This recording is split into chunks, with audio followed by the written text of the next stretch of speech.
Go to the Tools panel and select the Pencil tool, or press B on the keyboard for Photoshop's Pencil tool.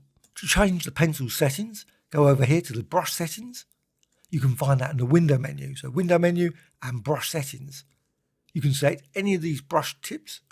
With that, you can then modify the size and other settings for your pencil tool. What's the difference between the pencil tool and the brush setting?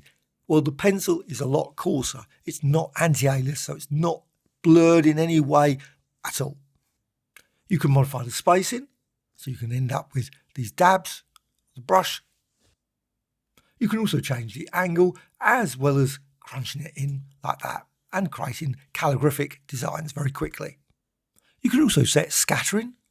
Simply set the scatter to 740 odd and then apply, and you can see now the brush dab is scattered.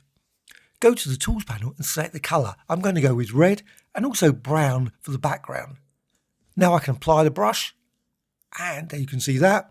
However, because of auto erase, if you go over it again with the red, as you do that, you'll notice instead of red, you've got the background colour being applied. It's not erasing, it's applying the background colour. You can apply all the various tricks as usual with brushes. Simply hold down the shift, click, and then click again, and you'll get a straight line.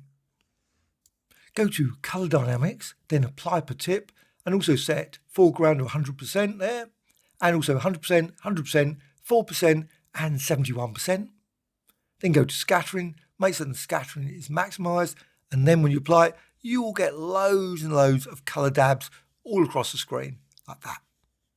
If you want a thin design, just squeeze that in and then apply again, and now you'll see this scattered effect with all these colours.